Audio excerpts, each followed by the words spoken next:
My ex is on his way to Tijuana right now with his new girlfriend who he started dating literally the week that we broke up. Why not me? Why not me?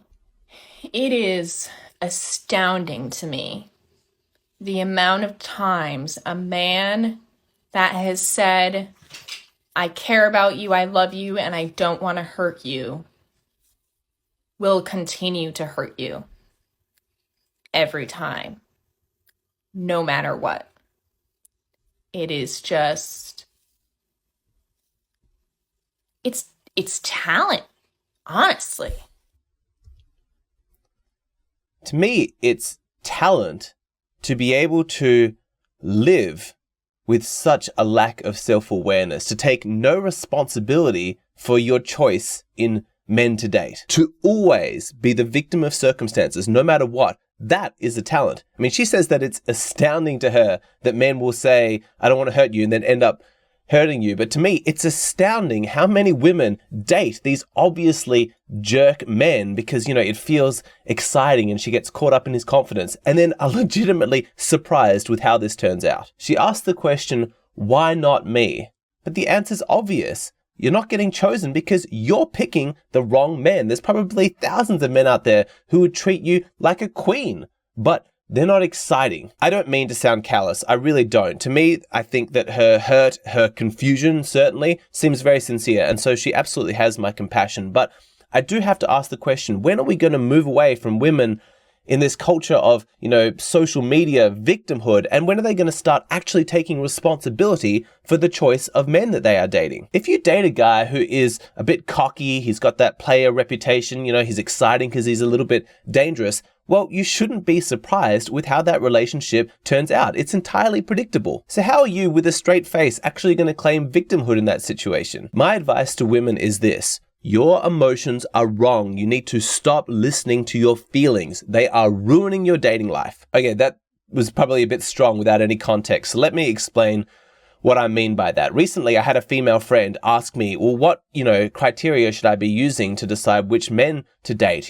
Some men, they make me feel really excited. They invite my passion.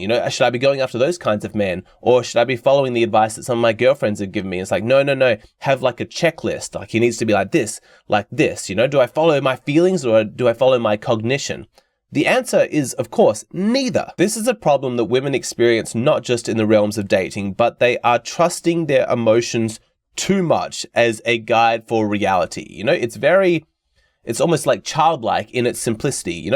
I feel good in the moment, and so I follow that feeling. How could a good emotion, a good feeling possibly lead me in a negative direction? That is such a painfully superficial approach to life. You should learn very quickly that there are real consequences attached to every decision, and it actually doesn't matter what you're feeling in that moment. Things that feel good can still have negative consequences. If we all just followed, positive emotions, we'd be eating junk food, we'd be taking drugs. It's genuinely baffling to me that there are older women who have made it to their later years, like 30 plus, who still haven't learned this lesson. They're operating at a sort of Olympic level of self-deception. They still haven't managed to connect the dots between the men that they choose to date and these relationships turning out terribly. You have to wonder how much enabling they have experienced from society that they are able to so consistently avoid responsibility for their decisions and still always feel like they are a victim of circumstances. How many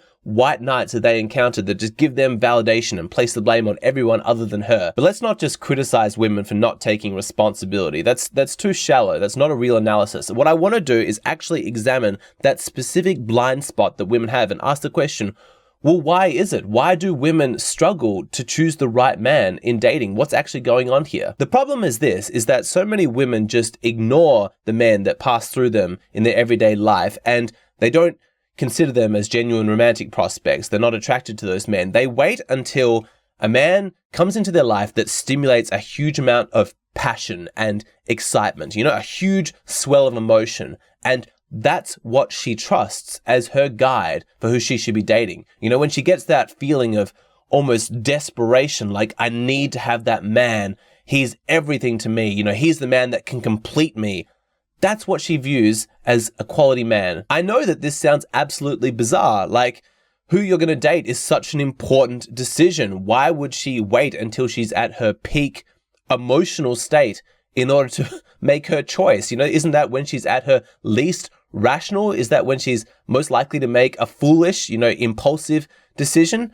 And yes, but that's how a lot of women operate. They trust their emotions and they're waiting for that surge of passion before they act. For men who are more inclined to make decisions based on cognition and logic, the idea of women just throwing out all of those considerations and just going purely based off their emotions can seem completely alien, at the very least, very, very frustrating, but this is what's going on. And it is especially frustrating watching from the sidelines when you see countless women have terrible relationships with men, where it ended in huge heartbreak, lots of tears, potentially lots of fights and arguments, and she had a miserable time and she goes, "Oh, I can't believe that this occurred."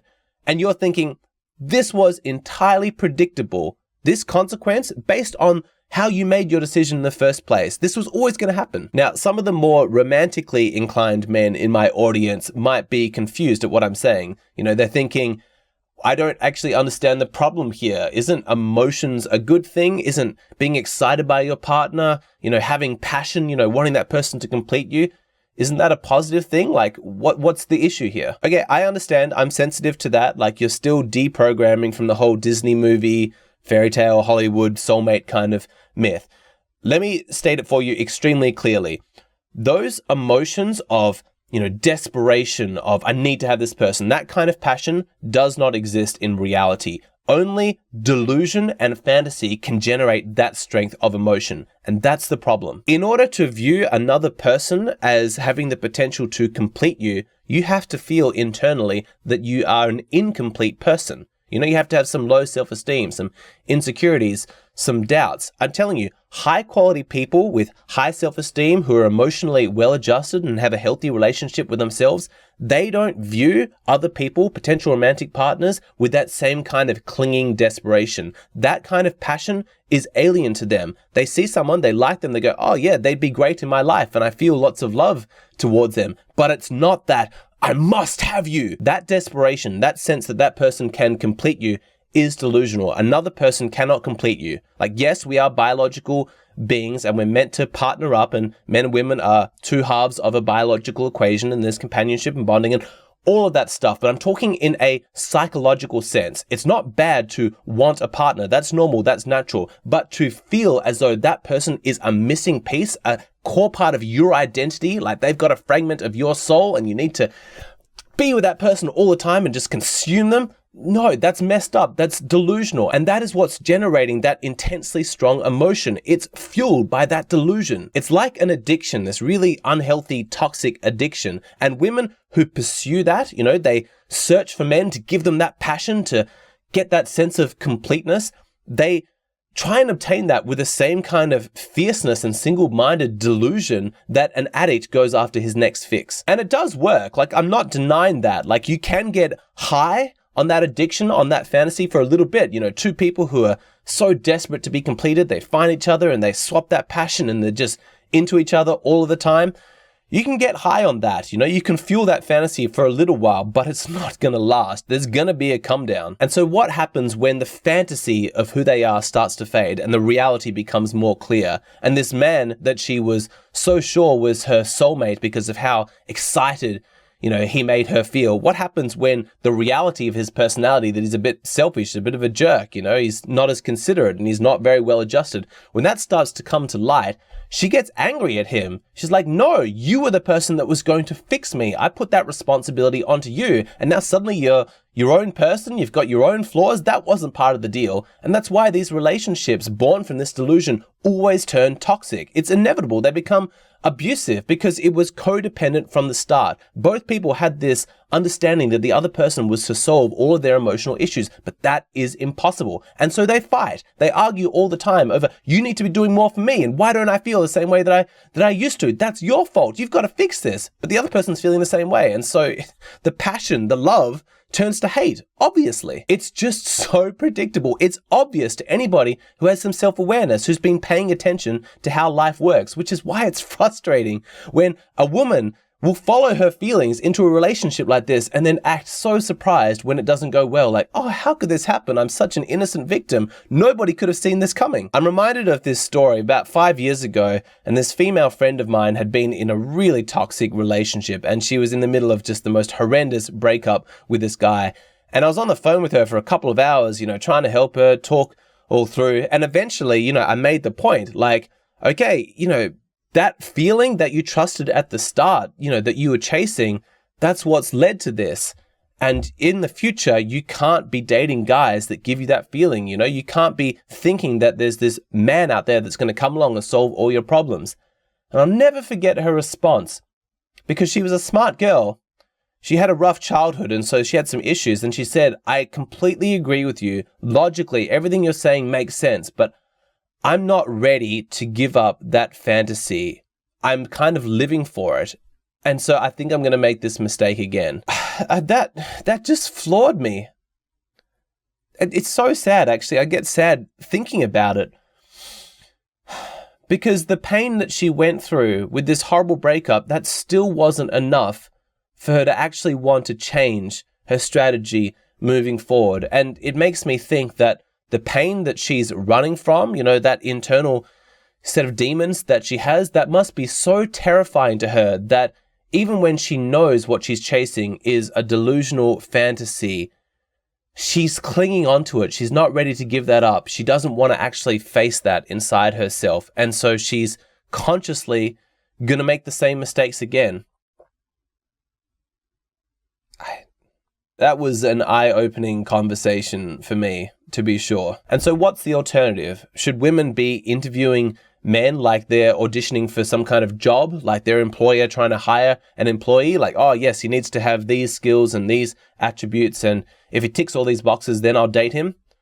No, of course not. That sounds miserable. I'm not some robot. Like, I don't think that relationships can just be balanced like some maths equation. It's not that cold. We're biological creatures. We've got these hormones. We've got these sex drives. We've got these emotions.